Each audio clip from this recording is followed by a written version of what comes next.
Good afternoon, everyone. It is so great to have you here. My name is Bill Michael, and it's my privilege to be the Executive Director of the Reeve David Logan Center for the Arts here at the University of Chicago. And I just want to take a moment to welcome you here, but not only here. The Logan Center also has two great satellite locations, the Edelstone Arts Practice Commons, but in this context, most importantly, the MADS Arts Labs and the Weston Game Lab. And we are so excited that you are here, and for those of you that have not been here before, we hope you'll come back often to all three of those spaces. We like to say we're a place where you can create, experience, and contemplate art, and all of those things are happening this weekend in all of those spaces. And if you're not on our mailing list, I hope you'll sign up for our mailing list at either of the check-in desks and stay in touch. But most importantly, we're really excited that you're here as we continue to kick off this incredible year of games at the University of Chicago and this incredible symposium. I want to just take a couple minutes to thank a couple of people. First, this symposium would not be possible without some incredible financial support, both from the University of Chicago Library and the Division of Arts and Humanities, as well as the University of Chicago Women's Board, the Franke Institute for the Humanities, and for UChicago Arts. So if we could put our hands together for those folks who made it possible for us to be here.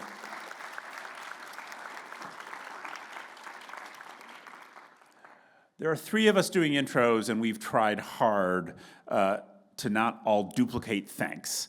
But I am going to just quickly thank the incredible Logan Center team, particularly our Arts Technologies team, which includes the great team at the Mad Arts Labs and the Jonathan Logan Media Center, and our operations and production team for all they've done to make this weekend possible. We look forward to having you roaming throughout the building and our sister organization, the Gray Center, all weekend, and we hope you have a really great time. And now probably the second most important thing I'm going to say. The restrooms are on the lower level here, and for those of you that came in from the first floor, you can enter and exit from down here if you need to step out for a few minutes. It is now my privilege to introduce Torsten Reimer, the Dean of the Library. Thank you all so much for being here.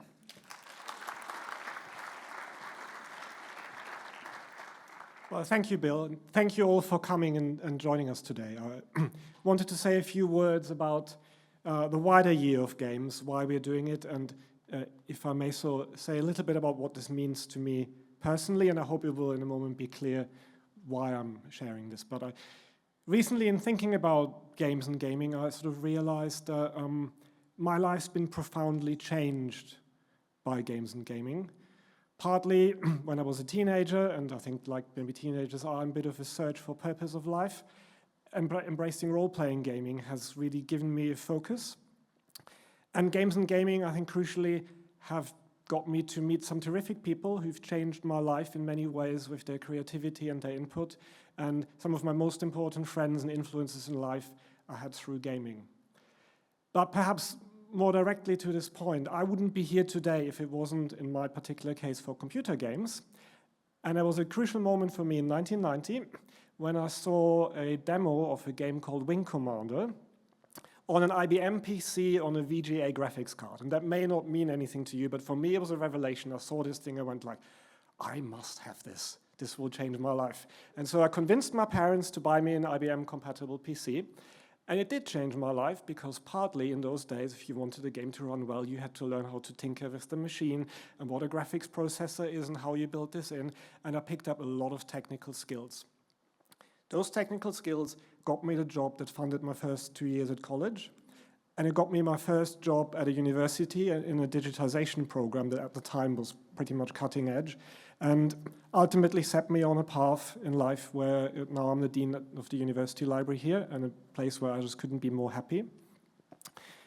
And when I came here to the University of Chicago, I was reminded more broadly about the profound impact that games and gaming always had on people's lives, but in particular also that they do now. I came into our science library for my first tour, and I saw books, and I saw computer and data and visualization centers, and I saw a vibrant gaming center. And I learned that colleagues in the science library had started to collect games, and that's very close to my heart. I'm a historian, and I would like to make sure that I'm currently playing Cyberpunk 2077, and in 500 years, I want a historian to be able to play this and say something profound about culture today.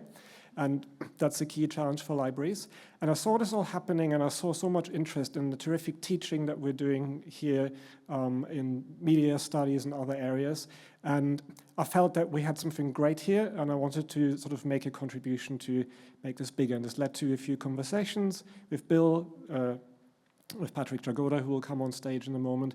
And we wanted to, I think, send a broad message out about all the exciting research that's happening at the University of Chicago.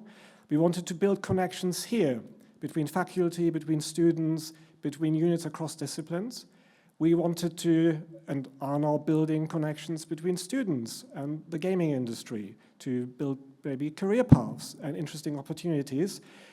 And crucially, we wanted to spend a year together and just have fun. Because despite its reputation, the University of Chicago isn't always the place where fun comes to die. I think what we want to demonstrate really that it's a place that's just fun and exciting, and that research and engagement with games and theory and learning can be super fun and exciting, as I think should all good research be. So that's a bit of the aim about the wider year of games. There will be a range of events. There's already an exhibit at the library, and will be a few other events different but similar to today over this year. So come to the website, sign up for the mailing list, keep an eye on events. I think we want to make this year as exciting, and we hope to use this as a platform to build and expand all the exciting work that's happening here. And with that, the only other thing I want to say is there's many colleagues that deserve thanks. I want to single out one person in particular, which is Patty Gibbons, a colleague from the library, who stepped up as the project manager for this and was trying to pull all of this together, and she's really played an essential role in making this happen. And not wanting to keep you much longer, I'm now asking my colleague Patrick Jagoda, the Chair of Cinema and Media Studies, to say a few more words before we can kick this off.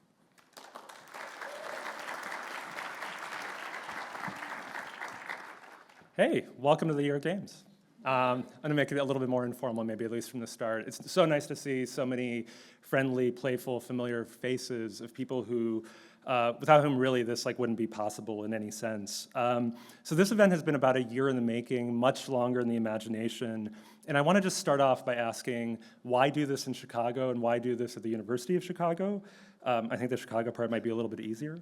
So the city played an important role in the history of video games, which we'll hear about soon. But really briefly, in the 1980s, Chicago was considered by many to be one of the video game capitals of the United States, and boasted a number of coin-op video game and pinball companies like Midway, Williams, Bally, Stern, Gottlieb, and Rockola, among others. We also have some fantastic game designers who continue to live in the city today, including several of our Symposium participants. So people like Billy Basso, San M, Yoni Goldstein, Tomas Kamenci, and other members of Kentucky Route Zero over time. We also have designers like William Cheer, who made Manifold Garden, and Emily Bebenbeck, who works for Firaxis around the Civilization game. So there's a really nice group here. Okay, Chicago makes sense, but what about the University of Chicago? So as some of you may know, right, there are these famous T-shirts that we have. One of which is still my favorite, is "That's all well and good in practice, but how does that work in theory?" So the idea of celebrating game design with designers seems worlds away from that ethos. And on top of that, right, the other tagline that everybody knows even better is the notorious, where fun comes to die, or goes to die. I don't know, there's a difference between comes and goes, but that's an English department question. I will say, in defense of that second phrase, that it always held the potential for this event within that final pun, which Ashlyn Sparrow and others have kind of recognized. So as you might have seen in our rebranding strategy, it's now where fun comes to die, not in the sense of stopping to live, but rolling some dice and trying our chances on in an epic game of Dungeons and Dragons or something. So hopefully you will hear that phrase differently going forward. Let me offer some really quick history. So when I first came to Chicago about 15 years ago, this event just would have been pretty unthinkable. There's one exception. My then English colleague, Larry Rothfield, told me that way back in 2001, there had been an event run by the Cultural Policy Center with speakers like Henry Jenkins on the effect of video games on children and culture, and that was largely about violence, as you might guess, right? So there wasn't a lack of precedent, but there was this kind of skepticism about games. And then when I arrived, though, there were like little bits and pieces that made it possible. The then chair of cinema media studies and renowned cinema scholar Miriam Hansen was curious about the forum and even kind of like pointed to it in the final pages of her final book. Also a few PhD students at the time, Ian Jones, Clint Froelich, and the co-organizer Chris Carloy, all had interest in studying games and ended up writing just brilliant dissertations about very different parts of that field. And I quickly started to find allies in unexpected places. So Melissa Gilliam, when she was here, we started the Game Changer Chicago Design Lab, and for 15 years worked on board games, card games, video games, ARGs, especially matters of reproductive justice with Black, Brown, and LGBTQ youth. As part of that lab, we hired Ashlyn Sparrow to be a designer, then a director, then many things, but now she's a senior research associate here and a co-organizer of the event as well. That research lab grew in a number of different directions. So from the start, we saw there was student interest, right? So when we were teaching versions of critical video game studies early on, those courses were already over-enrolled. And this eventually gave rise to the media arts and design minor around 2018 or so, and then the major a few years later. And then that's become one of the most popular majors in the arts and humanities division now. And that growth was possible in part, I also want to say, there's a lot of people to acknowledge here, so I'm trying to be fast. It wouldn't have been possible without the Math Center and the Weston Game Lab. And I'm really happy to say that Shelwyn and India Weston are with us today for this event too, which makes it even more special. And this is an amazing space for game and media making that I invite you to visit during this. There are also other cool things to visit, like Stern's game exhibition that is in this building. So there are peripheral events to check out. But anyway, the Weston Game Lab has a collection of hundreds of board games, sits near the library's video game collection, has game consoles, a retro gameplay area, a classroom for MAD courses. It's run by another co-organizer, Kent Lambert, who's the associate director of the MAD Arts Labs, including the Weston Game Lab, and Kate Petit, who has been huge on this event as well. Around the time that lab launched, we also started to discover various alumni who had something to do with games. So one of those people, Alex Seropian, who worked on Halo and many games since, is one of our keynotes for this event and has kind of come home for this. Beyond video games, we also started exploring things like alternate reality games, which many people in this room have, in one way or another, participated in. And these were projects with people like Heidi Coleman, Mark Downey, Ashlyn, Ben Kolak, who's also running around this event. There's a very tight community here, which is nice. I mean, a tight, but I hope inclusive community. So anyway, games kind of developed over the years at the university. For this event, I really want to again thank Torsten and Patty, because they've been so amazing through UChicago Libraries, Ben Chandler and the Logan staff, and also very centrally the steering committee for this entire year, because this isn't just this symposium, it's an entire year of programming. And so we have people like Bill Michael, whom you saw, Mark Temelko, Patty, Stacy Recht, Emily Bebenbeck. But just to close off, there are also 4 people that even if I'm going to rename them, I just want to re-stress because they're like the core of this symposium, and none of this would have happened.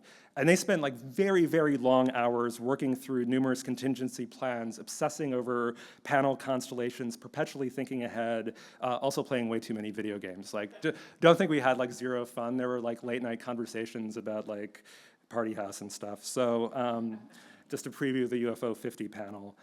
So first of all, thank you to Kent Lambert. He had the amazing idea of inviting, thank you. Most of you know Kent. He had the amazing idea of inviting Simon Parkin to structure the keynote events as kind of live podcast events. He told me more about UFO 50 than just about anyone outside of Cameron Menken, maybe.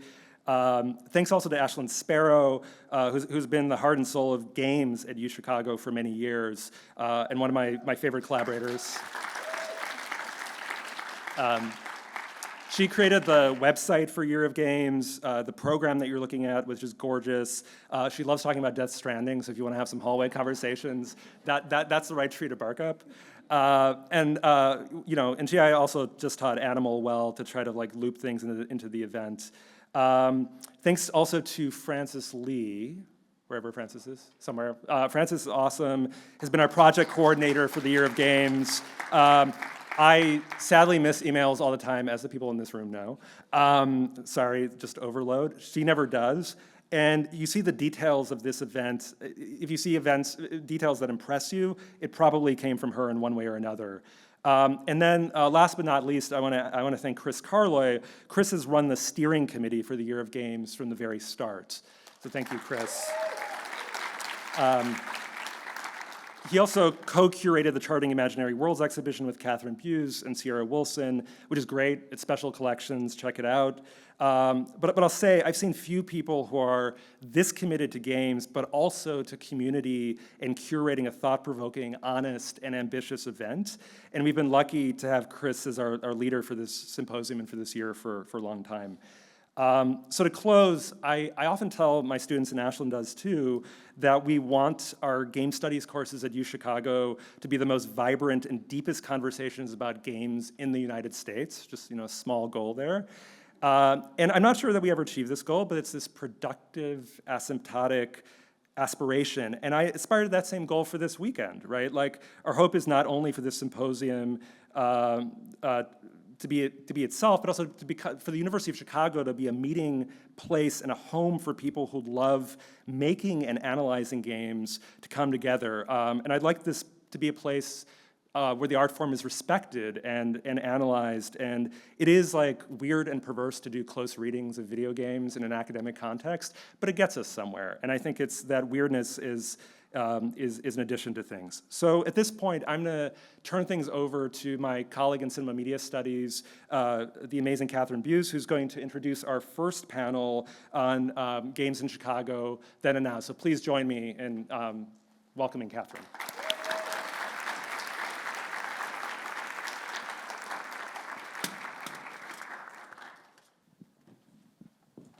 Awesome. Hi, everyone. Welcome to Chicago and Games Then and Now. I'm going to introduce our panelists first. Okay, so starting from the left, Andrew Borman is the Director of Digital Preservation at the Strong Museum of Play in Rochester, New York. He's a historian of games, an educator, and a curator for the world's most comprehensive collection of game and play-related materials. He's also a YouTube creator who made hundreds of videos preserving knowledge of unreleased games. Next down the line is Billy Basso, the sole developer behind the acclaimed indie game Animal Well, which won Outstanding Achievement in Game Direction at the 28th Annual DICE Awards. He previously spent a decade programming games at major studios like NetherRealm, Phosphor Games, and Level X, and created his own studio, Shared Memory, in 2020. Next is Josh Tsui, currently the Director of Innovation at DePaul University, but has also been the creator of many games. In his decades-long Chicago-based career, he's worked with well-known publishers such as Midway Games and EA Chicago, and co-founded his own game studios, Studio Gigante and Robomoto. He's worked on games like Tony Hawk, Mortal Kombat, WWE, and NFL, as well as directed the documentary Insert Coin.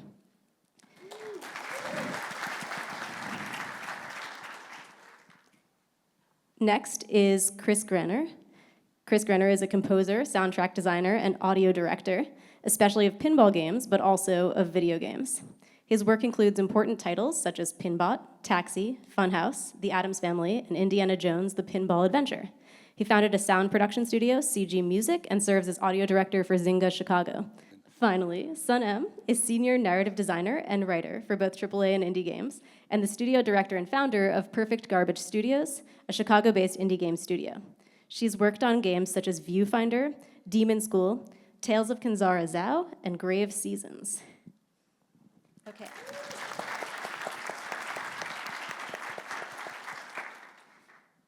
So everyone here, except for Andrew, is a Chicago-based game designer.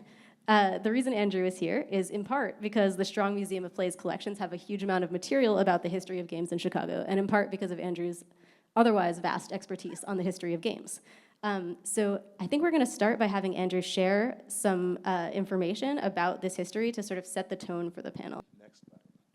All right, as I've just been introduced, I am probably the odd man out on the stage. This is my first time in Chicago, so I am really enjoying my time here.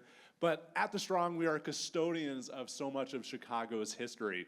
And Chicago really is one of the most important places in the country for all things electronic games and gaming in general. There are many reasons for that, not the least of which looking at Chicago as a hub of manufacturing and transportation into places all over the country and even into Canada. But the first thing that comes to mind to me is the coin-operated industry that rose out of Chicago, with countless games still beloved and played by fans today. But it's more than just coin-operated games, too. It's tons of important companies and people grew right here in Chicago. So I'm going to list off just a few, some of which you've heard of, but I think they're older than you might expect. Standard Playing Card Company of Chicago, 1890. H.C. Evans and Company of Chicago, 1892. United Manufacturing in 1942, which later Harry Williams founded Williams Manufacturing Company in 1943. Chicago Coin, 1932, which was bought by someone I hope you all recognize, Gary and Sam Stern in 1977. Gottlieb, 1927. Midway, 1958, and countless gambling companies, slot machines, jukeboxes, and so much more that really are play. But I want to call attention to this drawing that I have up here. It's undated, it's in the Strong's collection, but this shows the layout of a building that still exists in Chicago today, at least if I've done my research correctly, showing the assembly line for primarily bowler games that were being done at Williams, I believe. This history isn't some ancient past that we can't go out and see. It's still there today. And we are so fortunate to have relationships with so many of the people that are on stage today, with so many other Chicago developers. I thought it'd be a shame if we didn't share just a few pieces of history that, again, still exist today.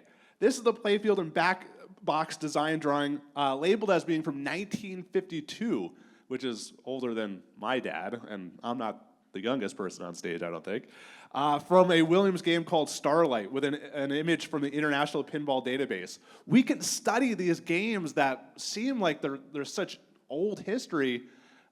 Today, they still exist, and we can learn from how we can all make better games. Or we can look at this, a parts list from a game Dynamite, thinking about how games are actually made, something we don't think about. Not designed, but rather how they're actually manufactured. This is another one by Williams. This is 1946.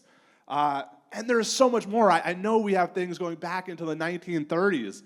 So please, all of you, whether you're a student, whether you're a researcher, we're open for you to come do research with us. And some of it can be done remotely. But it's not all video games either. You may not recognize Empire Builder, but if you're a fan of board games, I almost guarantee that you know the game that's on the right-hand side. So Mayfair Games was a board game publisher and developer founded right here in Chicago in 1981 by Darwin Bromley and his brother Peter. The company itself was named after the Mayfair neighborhood in town, in the city. So as a kid, Darwin loved to watch trains hauling coal. It should be no surprise that one of their first games was Empire Builder, a railroad game where you must connect 6 of 7 cities, one of which is Chicago. Mayfair Games was the first to bring Settlers of Catan to the US, which is still a gigantic property in the board game world. To say that Mayfair Games had such an impact on the world of video games, or such a huge impact, would be an understatement. And they're not the only ones. I just visited my local game store about a week ago. There's games about Chicago, being made in Chicago, made by people in Chicago still today. This is in the store that was up front as a brand new, or a relatively new game at my local game store in Rochester, New York. So I have a bit of a quiz, though, for the audience. What is this building called? Sears Tower, exactly. So it turns out we just had Al Alcorn, who is the creator of Pong and Home Pong for Atari at the museum, just like two and a half weeks ago. And he told the story about how important Sears was to the success of Home Pong. He described Sears as being one company that could actually, the one company that could actually sell Pong, which is a home video game console. What the heck is that? Which is significant in its own right. But perhaps just as importantly, was the merchandise development lab and testing lab that Sears had right here in Chicago. Alcorn and Atari knew that if anyone had the ability to actually bring this to market, it was Sears. There were all these FCC rules that were restrictive in what signals your unit was allowed to actually output and interfere with your TVs. But it turns out nobody had made a digital video game console before, so nobody knew what that would be like. The testing lab at Sears tested every product that they sold, which, according to the research I've done, was a bit of a secret. Even the people making the things didn't know that. And it was only with Sears' help that Pong was able to make it through all the testing required to come to the market. So yeah, this is a California-based company, Atari, that made this. But without Sears, without Chicago, Pong might not have been the success that it even was. And what would the video game market look like if not for Pong? Here's a fun one. World Video Game Hall of Fame inductees Defender and Mortal Kombat came out of Chicago.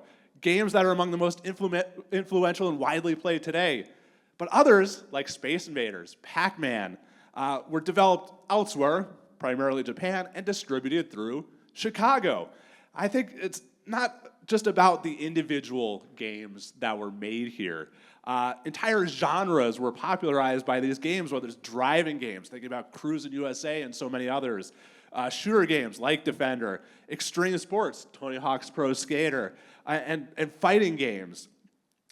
Innovations in technology go back to the very beginning too, because again, I'm here to talk about the past mostly. Pinball games with flippers, invented in Chicago. Arcade and pinball games that could talk, most of them were made right here in Chicago. Digitized actors, I don't know if there's a better one out there than Mortal Kombat. So this is the actual footage of the actors doing their thing that were later digitized into the game Mortal Kombat.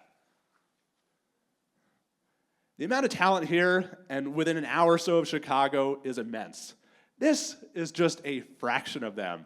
Some of the best today and some of the best of all time, even if they're not with us anymore. I haven't mentioned the countless amount of people running independent studios, the studios providing support for huge companies, or places like Galloping Ghosts that keep the spirit of the arcade alive, or the many independent developers that make some of the best games being created today. These are all companies with a huge link to Chicago. But to close out, it really is about the people.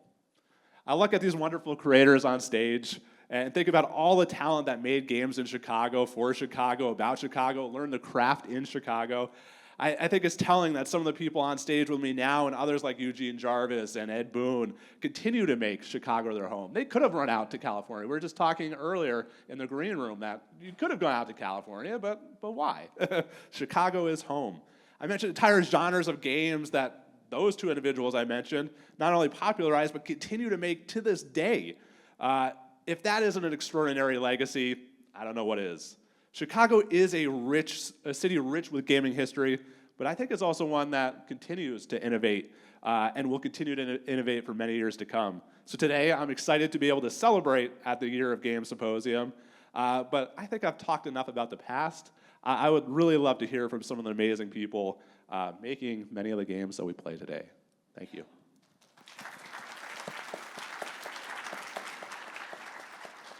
Thank you so much.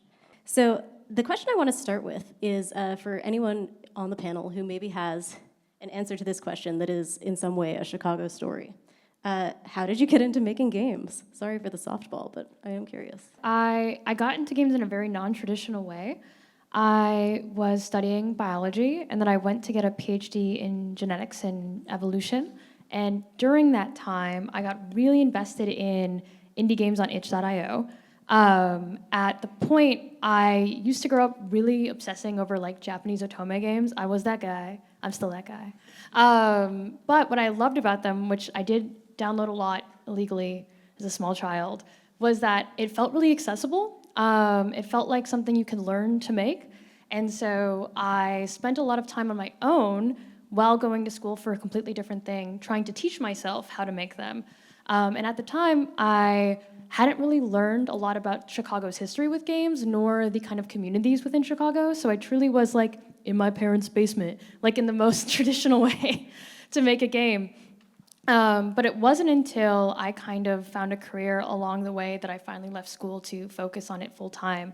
And now I've been spending a lot of time playing catch up, so trying to integrate myself more into the city and like learn more about the current games that are being made here, because I think that I have never seen so much ingenuity so quickly. There was a period of time where when I was learning about games, you were either in AAA or you were a solo dev, and that was like it, like in the way that you've made it. And to see now that there's so many kind of cropping up, it's been a big part of my growth. So. Awesome. Boy, so I think I am the oldest person on the stage. I went away to college at Urbana in 1976. I lived in the coolest dorm on campus, and we had 5 of the most amazing pinball games in our little cafe. And I and my friends would take a single quarter, and I would play the right flipper, and he would play the left flipper, and we'd go at it that way. And we stretched, very, very tight, student budget through those games, and that was basically where I learned to play pinball. And a couple years later, Space Invaders landed at some bar near me, and I went and spent about $500 becoming the very, very best Space Invaders player in Urbana. And right about the time I was just beating my own high score, Asteroids came out, and I spent about $1 figuring out what you had to do to play Asteroids, and I realized that almost none of my skills from Space Invaders translated, and I thought, I know what this racket is about, and I'm out. And I did. I got out. I stopped playing. It was not 6, 7 years later where I had made my way to Chicago and had some associations with the computer music lab at Northwestern, where at the time I was working in a kind of a soul-crushing software development shop. They had contracted me out to Bell Labs, and I heard that Williams Electronics needed a composer, and when I went in to interview for the position, they said, well, basically we need somebody who knows how to write music in assembly language. And I said, I kind of have a master's in that. And they said, well, do you like games? And I said, well, I like pinball. And they go, well, that's what we're doing here. So I took that job, and then the first game we made was the first game that Williams put the first Yamaha FM synthesizer chip into. And I got to write music for that chip, and for the first 6 or 7 games that we made, I basically, working with these amazing designers that Josh knows many of as well, we basically created and defined the modern pinball soundtrack, and it still is that architecture. So there you go.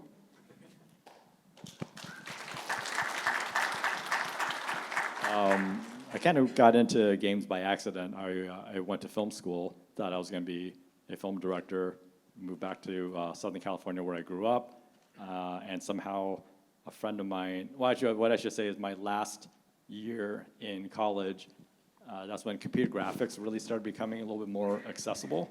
And so I started playing around with digitizing video because I hated working with film. It was such a pain in the ass back then, and this whole idea of getting images into a computer for manipulation was just a lot of fun. And so right around that time, that's when the first Mortal Kombat game came out, and it kind of blew my mind when I saw that. And a fellow student of mine had just gotten a job at Midway, which was called Williams-Bradley Midway at the time. And he was working on a different game, but he said that, hey, this, ever since Mortal Kombat blew up, we're going to do everything with digitized video. They need people who knew how to shoot video and get onto a computer and play around with it. And it was just, I just happened to learn that year. And so when I got out of school, I went into video games thinking, I would do that for a year and then get the hell out. And 25 years later, I still never got the hell out. So that's how I ended up in it.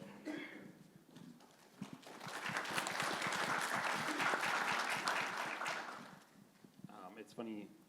Is this on? Is my mic on? Yeah, it's on. Okay, sorry.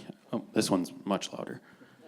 I have a slightly similar story where I also went to film school and was kind of in never really saw video games as a career path. Like, despite that, they were still my favorite thing, like, my whole life. Like, some of my earliest memories were, like, playing NES games before I probably could even, like, pour myself a glass of milk, and a lot of other basic motor function skills. But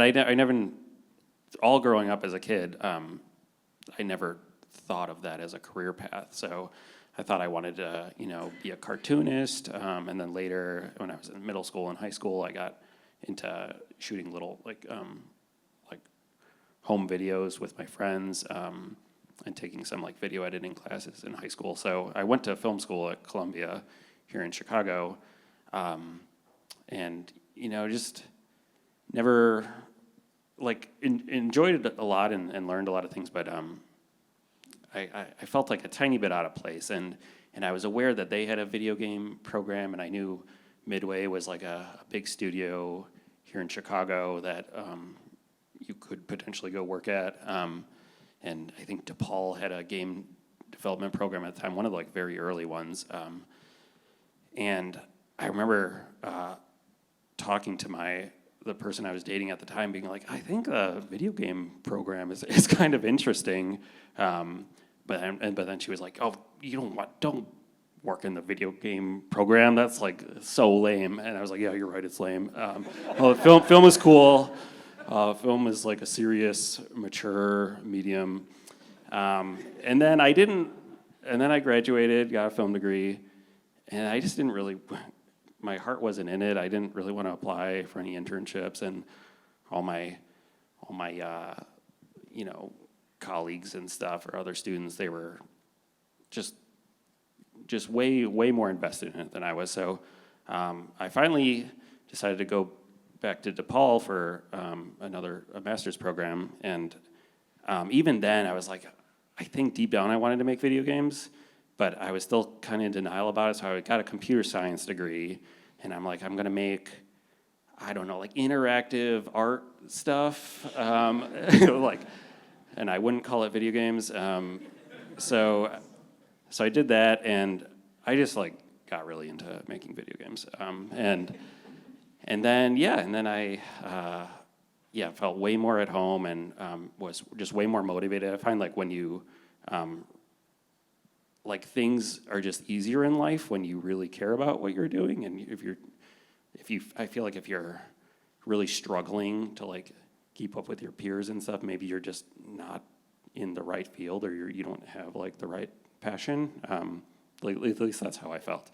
From there, I worked at Chicago Quest. It was a school that was, like, doing game design stuff, and then I got hired at Phosphor Games, and then from there I got poached to work at NetherRealm because Phosphor Games was contracted to make WWE Immortals by NetherRealm, but then Phosphor was laying a bunch of people off and cutting salaries, so then went to NetherRealm instead, and then Level X, and now during that time I was kind of wanting to do indie stuff, so I did Animal Well on the side while I was at Level X, and then in 2021, I, like, went independent and spent the last few years finishing that game.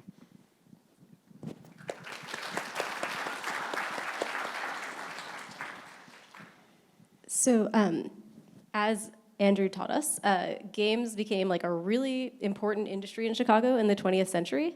But I know that there have been a lot of changes in the game industry in Chicago since then, like, a lot.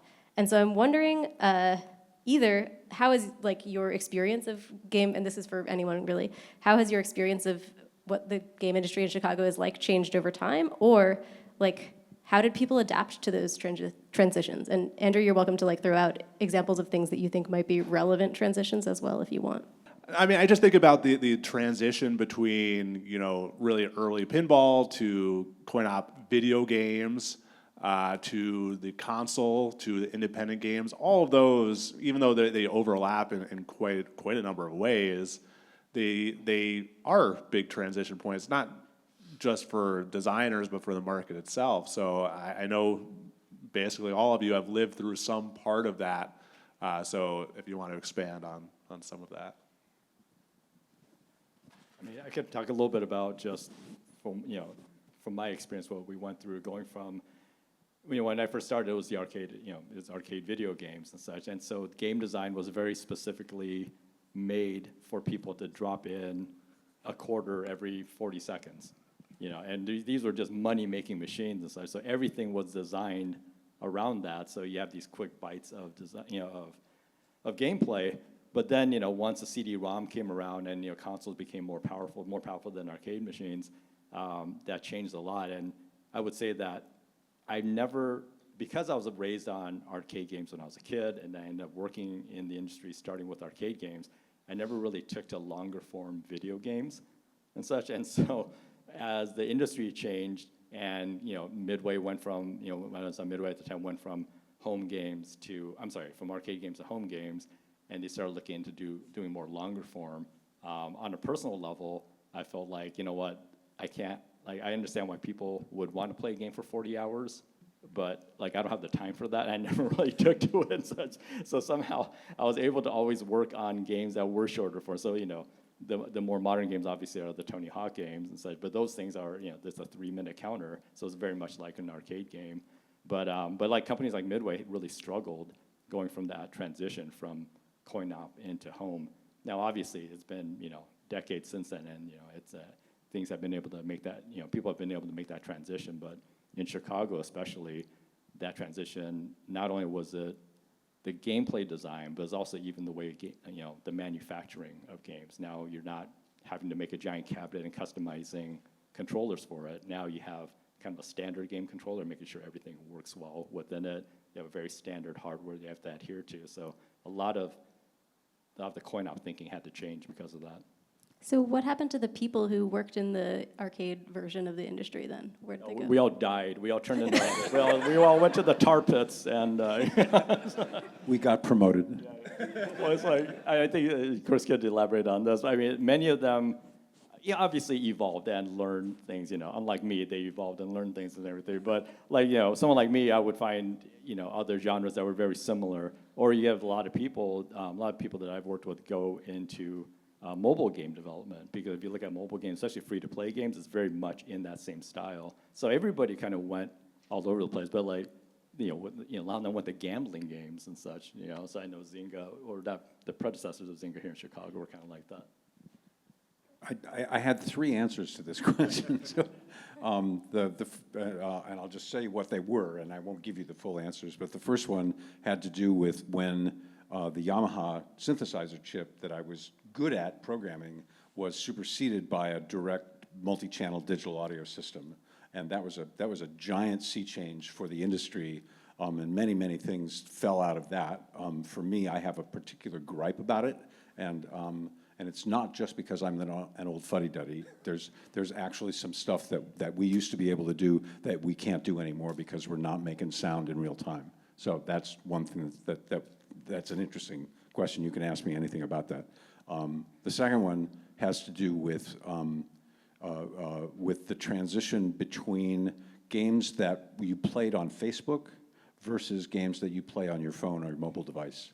And that was a transition that Zynga, prior to the startup company that I was working for, got bought by Zynga, and we did make a social gambling game, which is a ridiculous concept, never mind. But the gist of what we did was we took a game that we originally developed in Flash for Facebook, and worked just much like Farmville and Zynga Poker worked as Facebook games, and we finally got it to run on Unity and run on a phone. We were already about 4 years late at that point, and we've been playing catch up ever since.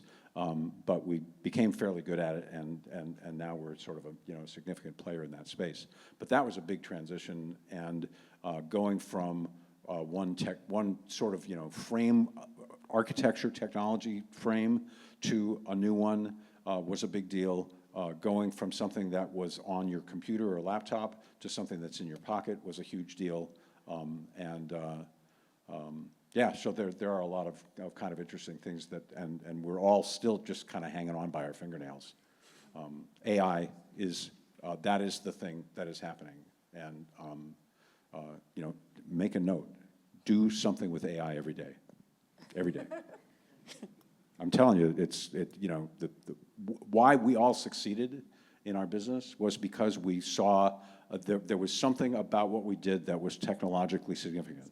And when the technology shifts, change and success and revolution is possible. And we've seen that several times in this industry. Yeah. I mean, it almost sounds like you want to be the ones that are leading the evolution of the media rather than being the ones that are following. And you could see those moments in time where the companies that were the ones that were innovating continued to exist for much longer periods of time, while the ones that were following were the ones that struggled. And sometimes you get caught back up, but you want to be the ones leading that innovation. If possible. Who's leading right now? The people using AI or the people not using it?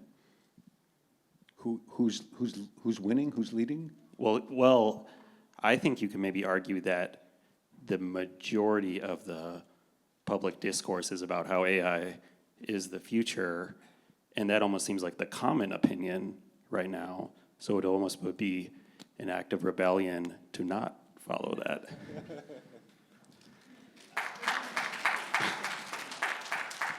Godspeed. It looked like you had something to add for a minute about, maybe not about AI, but about the sort of trajectory of I things. could talk about AI. No. No, don't do it. No, but it's so funny because I definitely got into games a little bit later than I think the majority of this panel, and my biggest gripe was when Unity 5 became Unity 6 and they took away searching your data. Why would they do that? That is literally why you build data into Unity, and now I can't even look it up. But my relationship with change is how funding works. So I'm less, the tech is very important in the transition of tech, but I also think how money has flown in games has drastically changed even in the last 5 years and the last 10 years. When I started, like I said, relatively late. I was looking at it in 2018, and how you got funding was very personal. So you had to go to events, you had to attend symposiums, you had to attend GDC, DICE, all these very intimate events. To just meet people. And then when the pandemic happened, you didn't. And that was my favorite period of time ever. Everyone accepted a GCal meeting. And that was amazing. But how many moves, how much investment you can get, what's the difference between VC and publishing? A publisher's job has drastically changed in games.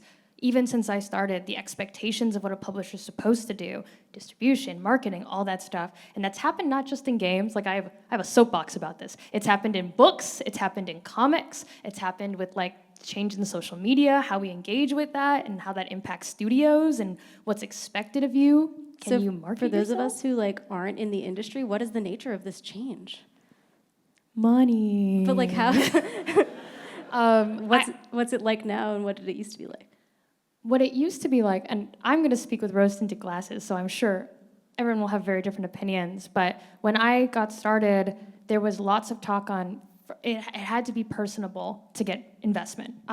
You had to know people very detailed, they had to know you. It almost was a little performative, you had to be very vocal, very aware of your space. You had to be posting every day on LinkedIn, and always on social media and sharing your work and constantly talking. And even then, you had to know the right guy to get to the right room to ask for a cool $50. But now, I think that indies have changed. We're publishing over what was the number? I think it was 14K games are coming out in few months within Steam. How publishers look at you has changed, where it's not just you showing an idea or a concept or a prototype. You have to show a vertical slice, or you have to show a nice chunk of the game oftentimes, which by then, why do you need a publisher? Because you've gotten so far without it. It's just, I think that the requirements put on, specifically in indie, has changed a lot to match the scale of how hesitant money is willing to part with certain demographics, and I'm always aware of that. So when I try to talk about getting into games now, I'm you have to have a lot of confidence in yourself, and you have to stick with it, because truly you might be the only person pushing you forward for a period of time.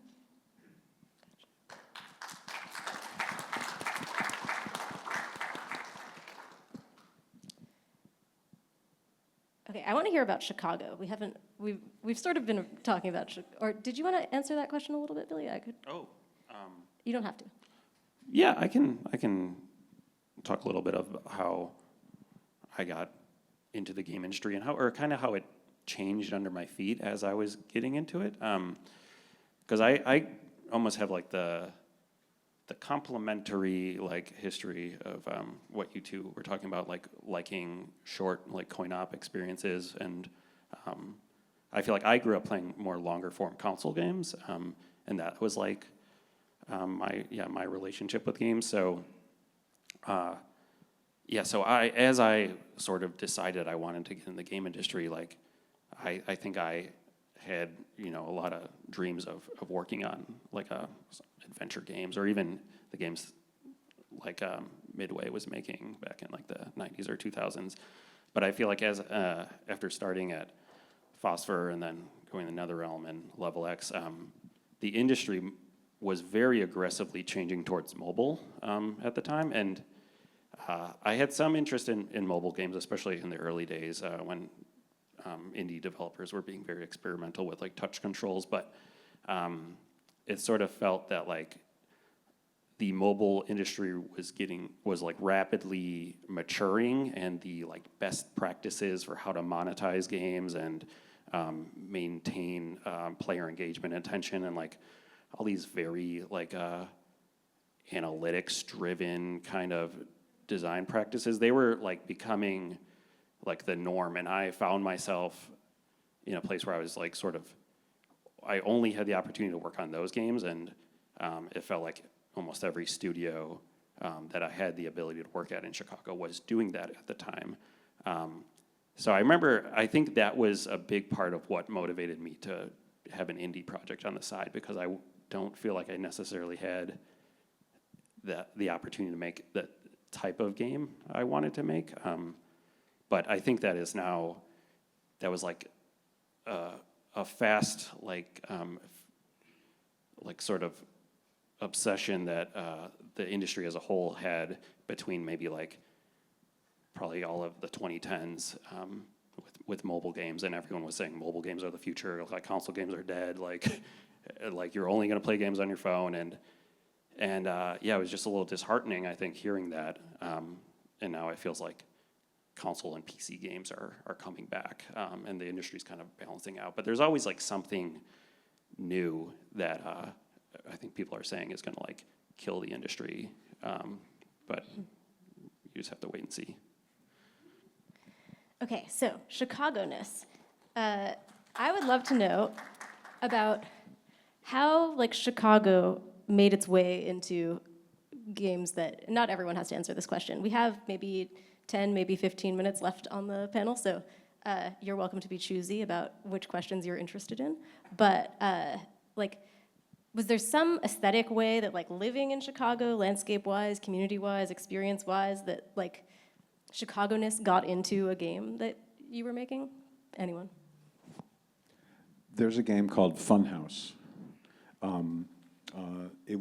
It kind of represented a turnaround point in a particularly slumpy period of pinball development in 1990. We had seen a kind of a doom spiral of lower sales. Hey, look at that. Lower sales and cheapening up of the bill of materials, and fewer toys on the game, and much simpler work, and hoping that players wouldn't notice, I guess. I don't know. Anyway, Pat Lawler, the designer of this game, basically said, I'm going the other way. What he did was he designed a really crazy toy. It's a ventriloquist's head, and mounted it on the playfield.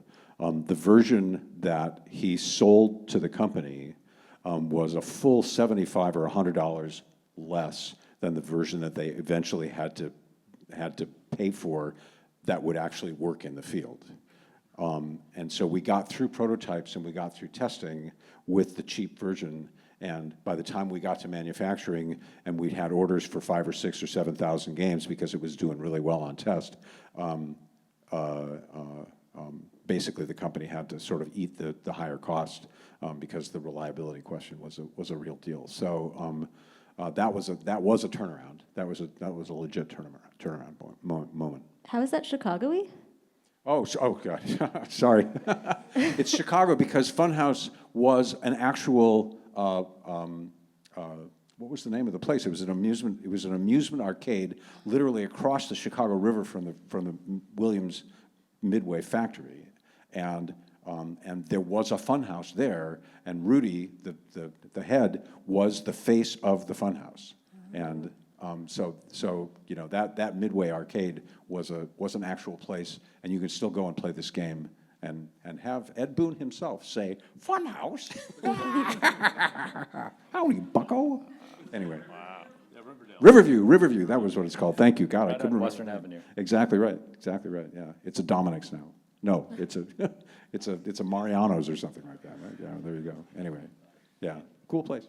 Josh, I think you have a particularly interesting answer to this Yeah, I question. mean, it's so at least me and Chris, I can't speak for everyone else. We've worked on some like very violent video games, and we honestly think that it comes from just living in Chicago.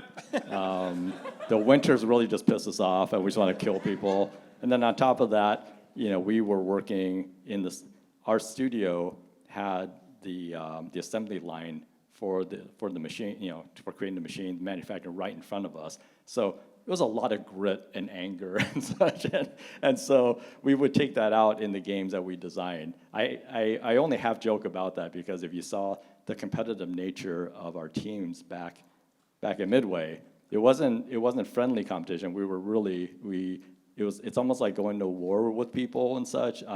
We all liked each other, but we were constantly in competition with each other. So it really kind of showed through in our games. So if you look at Midway games in the 90s, they're incredibly aggressive, way more aggressive than you would ever see in a game nowadays. It's not just the gore part, it's the gameplay is brutal, and we kind of like that. So that's, you know, I always think that's like the bad part of Chicago coming through in our game design. If only someone made a documentary about that. Yes, I know. The seahorse in Animal Well is the same seahorse that's on the Buckingham Fountain. Amongst other things, there's a lot of like Chicago architectural kind of inspiration in Animal Well. Lower Wacker by chance? I'm sorry? Lower Wacker Drive by chance? Just the atmosphere of it? Yeah. You're like, sure, that fits, 100%. Okay, let's see. I would love to, this is like maybe it's like a memory lane question in a way. Think back to a really exciting moment in your career as a creator, which could be now, but it could also be the past. What kind of games were you making? When was this? And like, what did like a day's work look like to you?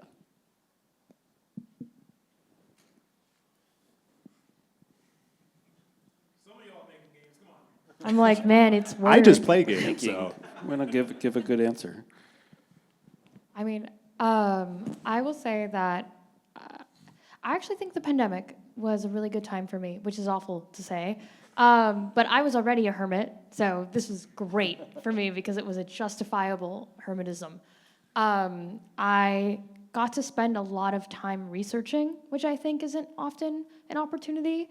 Sometimes, I don't know if y'all are like this, but when I'm working on games, I don't play as many games. Like my ability to play it after work kind of decreases, and so I also have to be smart about my time, so those 90-hour games are killing me too. But when it was during the pandemic and I was just getting into games for the first time, like as an individual trying to make something, I spent a lot of time getting to play other games. And something that like my indie studio does is we do like a Friday play day where we play a game that's made in the same genre to just talk about it as we're playing it.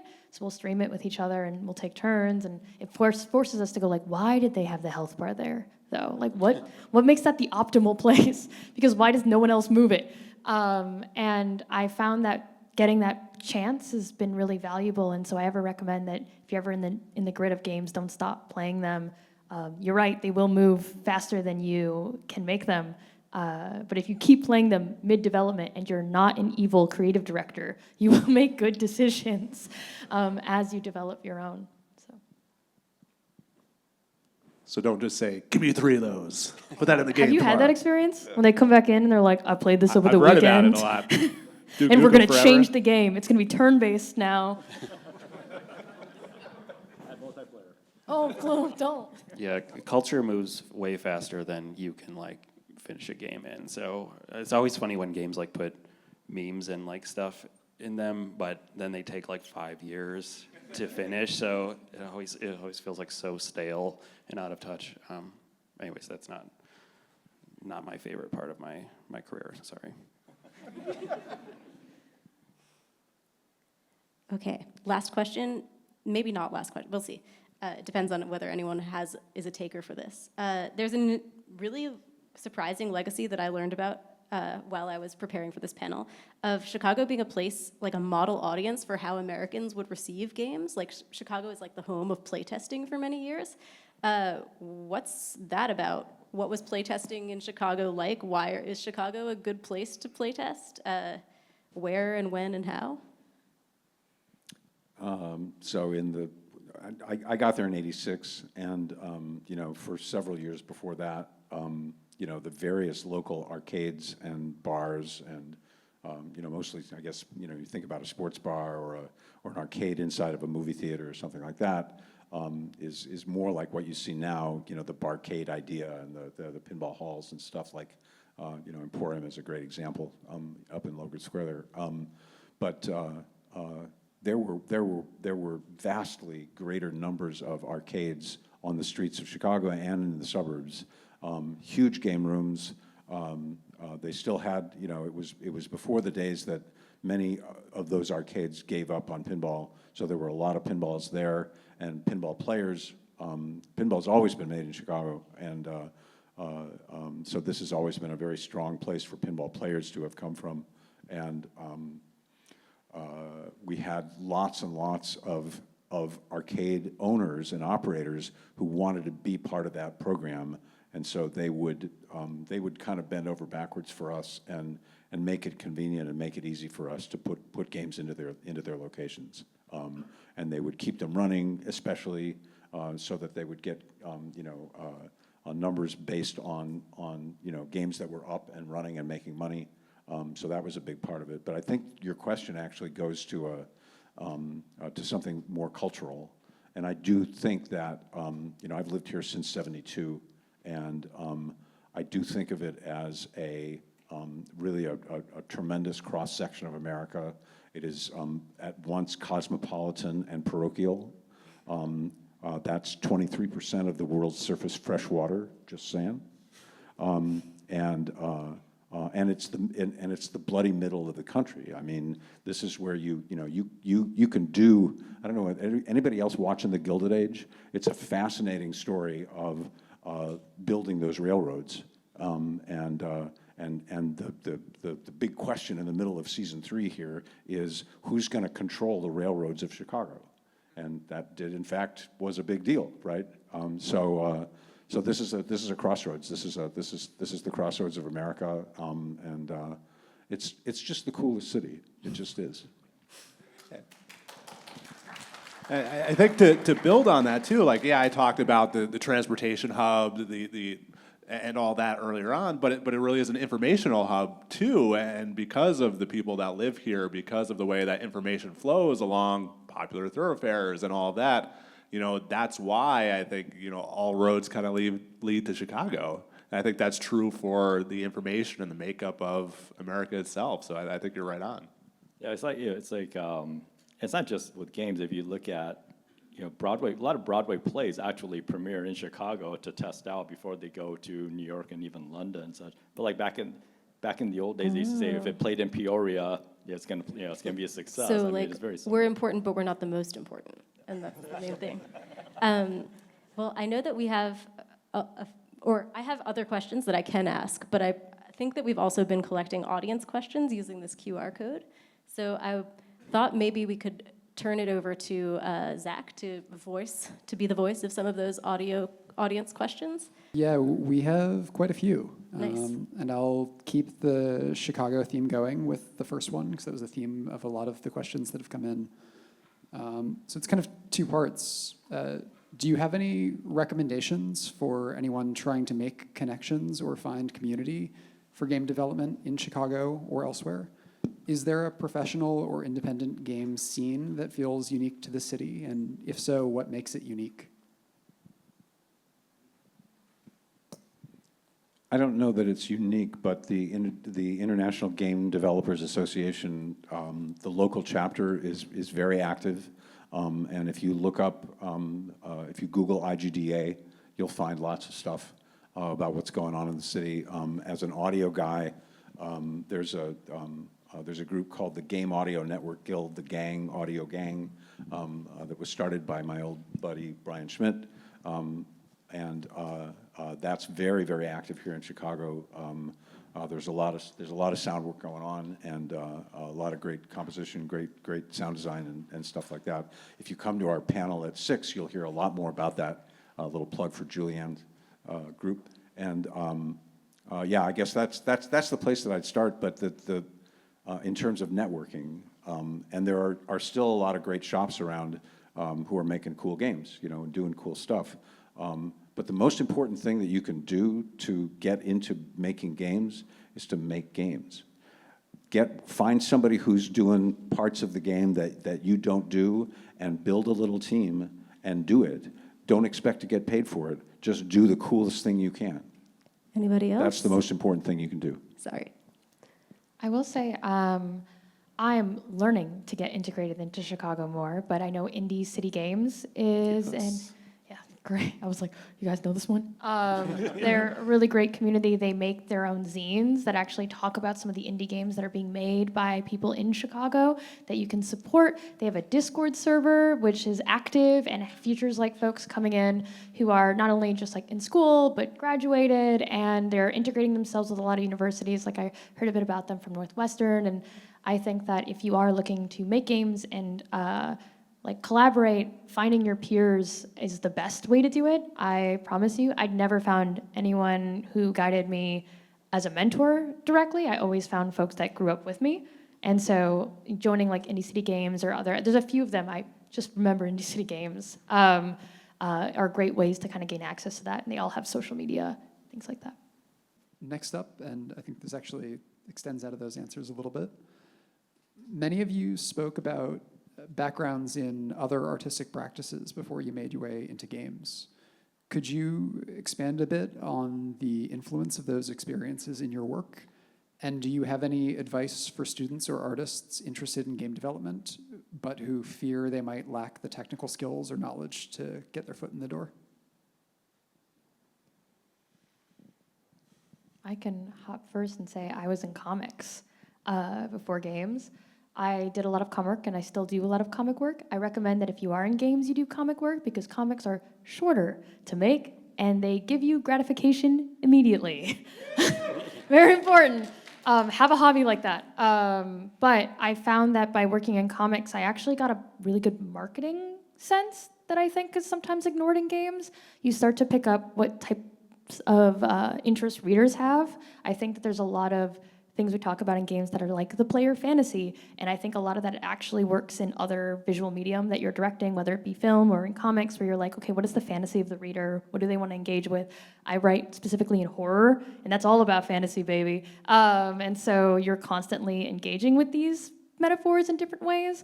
I still think that you can take those skills into games, whether it be writing or even understanding panel layout and how that works. There's the same mythology that's happening in game design and what's on screen at one time and how much the player can absorb what they're looking at. And so there's a lot of that overlap that happens. So I recommend comics. It's very fun. You should try it. It's very low stakes. You can find ways in. If you want to make money, that's a different story. It's very high stakes and not easy. But if you want to just have fun, I generally think comics are great.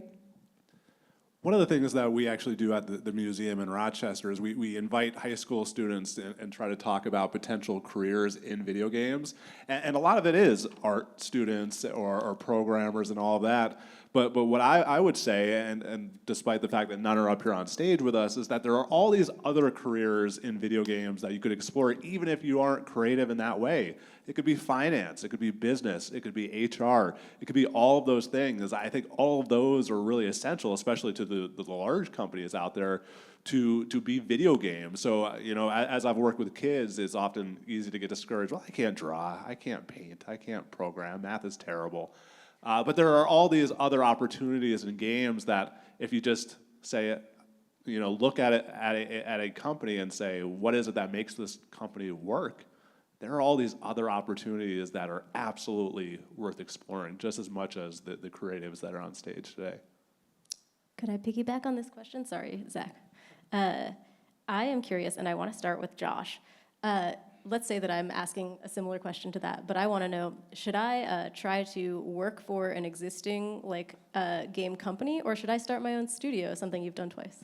So I think this comes up with me almost every week with students, and I will say that if you're just starting off, absolutely do not start a studio. What you should do is have a game that you want to make, but find a job that's either with a game studio or something adjacent to the games industry. Make your money, make all your mistakes while somebody's paying you that money, because you're going to make a ton of mistakes, and you will continue to make mistakes. But if you start off your own studio, for one thing, if you don't know what you're going to make, now you have a bunch of people that you're going to be paying money to, you're going to make all your mistakes, you're going to pay for those mistakes, it's all going to be on you. Whereas, I'll speak from my own personal experience. I worked at Midway for a long time before I started up my own studio. And that experience probably saved me millions of dollars later on in my life, just because I was I was so stupid when I first started. I just didn't know what I didn't know, so I just learned everything as I was going along. And so by the time I was ready to be more entrepreneurial and do my own thing, a lot of those mistakes were made already, and I learned from them. I made a whole new set of mistakes on top of that, obviously, and such, but that really set me up right on stuff. So a lot of times when somebody comes to me and says, I want to start up a studio, I always say, no, just make a game. Everything else will fall in place, and don't start your own thing. Yeah, you're far too young to be doing this stuff. There are people older than us who are making big mistakes, so why would you want to do that right in the beginning? I wish I met you in 2018, because I fell into it bad. Yeah, I 100% agree. And on top of that, working at a studio, you'll learn so much from all your coworkers there, and I think you'll get better faster being in that kind of environment than if you were just in isolation, figuring things out independently. Sorry, I just put a slide up that Ashlyn Sparrow made for us that is some Chicago-based game studios in case you want to do that, but in Chicago. So this will be turning us back to the past. Do you take any steps in your work to preserve game history? What areas of game history are you most worried about getting lost forever? How would you like to see players, curious fans, students, and instructors contribute to the preservation of game history? So we really take a really comprehensive approach. Of course, you need to preserve the games themselves if you're preserving the video game history. And there is a panel on Sunday about video game preservation, so please come to that. But what we're also taking the holistic approach of we have to talk to the developers. And sometimes it's just asking, hey, what do you still have? Josh has sent us many things over the years of different aspects of his career.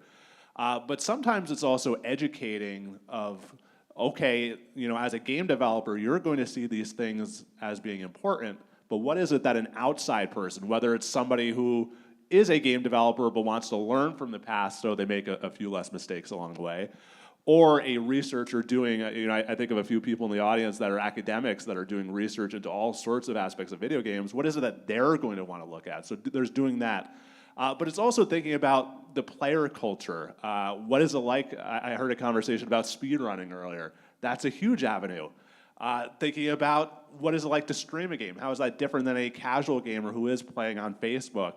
Or what is it like to sell any of these games on places like itch.io, all of those. And we're also looking at it through the lens of play, knowing that none of this sits on its own. I went through a whole history of not just video games, but board games. We could have talked about the toy industry in Chicago as well. It was just not what the subject is. But there are all these things that are happening that you need to think about. And then you add on to, part of that question was what is concerning about video game history. And I pulled up a lot of paper up there going back to the 1930s and 40s. That stuff is actually relatively easy to preserve.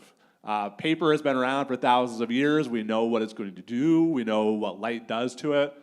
Then you start to talk about floppy disk. Well, a floppy disk is meant to last about 30 years. When was the last time you bought a game on floppy disk? That's basically 30 years ago at this point. Sorry, some of you. So that stuff is deteriorating quickly, and we're not going to have that second chance. You're not going to stumble across a floppy disk in an attic 2,000 years from now and be able to pull anything off of that. If the plastic even still exists, which it might not, the data is long gone. But then I think again about all the digital games being created today. I'm not worried about Super Mario Brothers. Nintendo is going to sell that to you for the next 200 years. But it's all these other games that are popular, or maybe they aren't popular, and then all that goes into it. The concept art is increasingly digital. The design documents, I don't even have a printer at home anymore.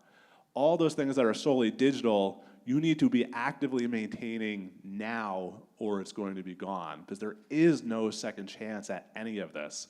So once that's gone, it's gone. So let's stop that from happening now.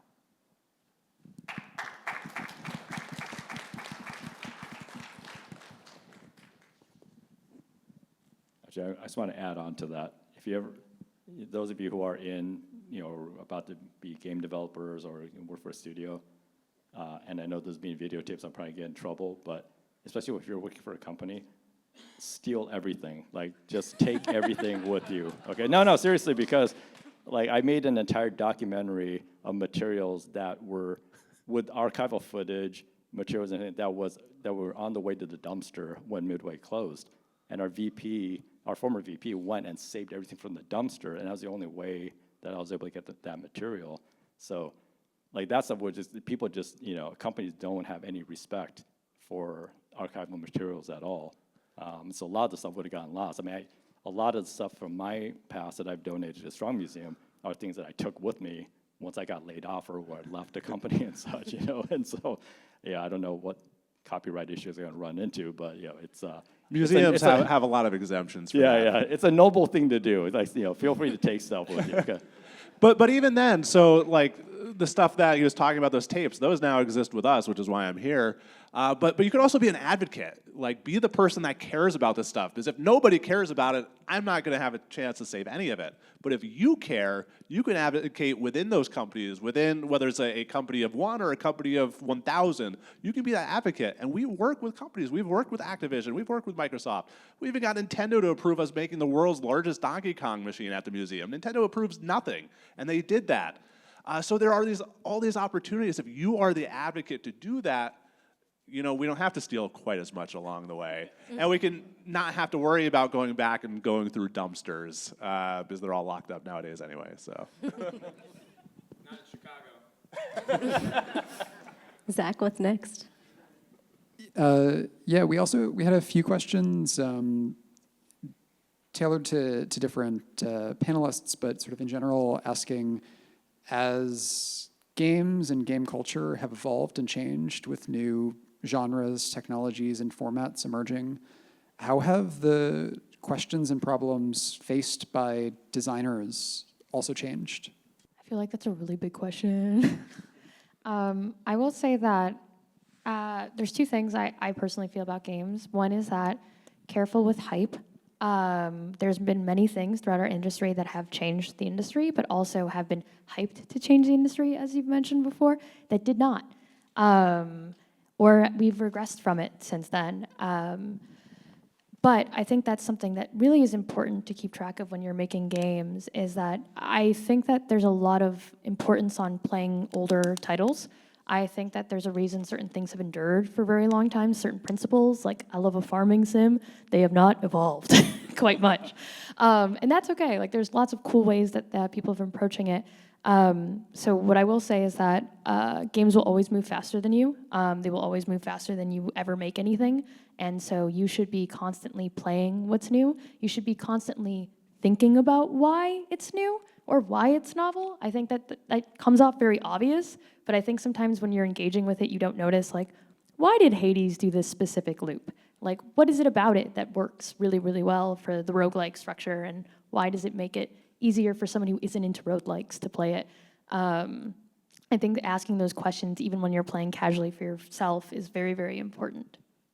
Yeah, I think, and to add on to that, it's good to be conscious of like where your inspirations are coming from, and if they're coming from like a really new, popular game, like I think you should be aware that there's probably hundreds or thousands of other people that are like having the same thought process of you in parallel, and they might make their thing a little bit sooner, and then by the time you're done, it's going to be kind of a stale, bland idea. So yes, I think it's really good to play older games, like take inspiration from like outside media. Like you need to kind of vet where what's fueling your creative process, and like try to pick like fresh ingredients, I guess, so you can like not really try to keep up with the trends, but you can kind of like almost just do your own thing that will stand the test of time.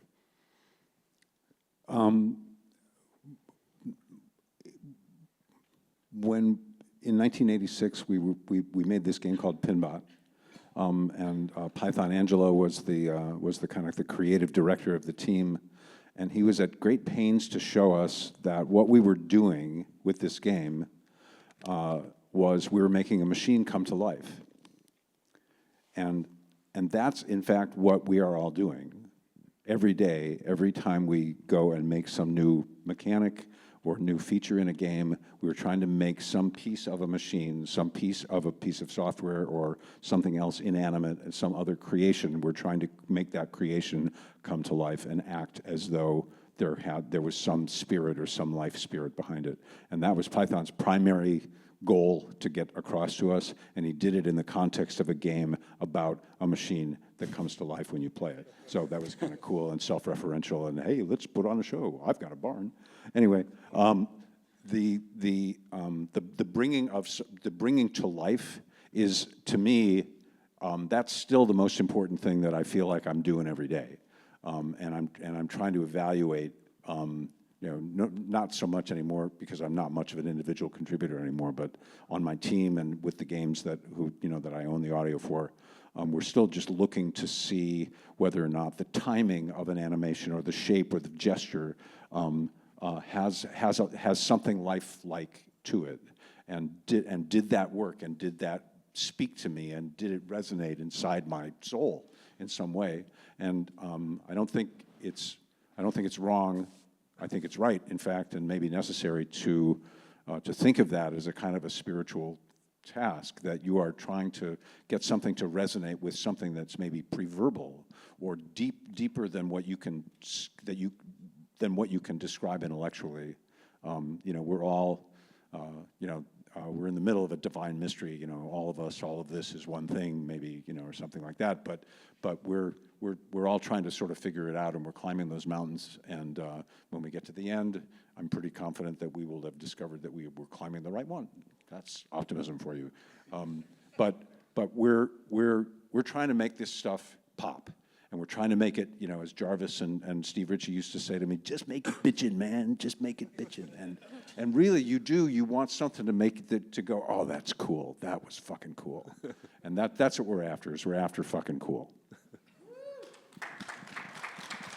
Or as EA put it back in their ad, can computers make you feel? And I think based on the audience we have here today, we all feel pretty good about the video games that we've played.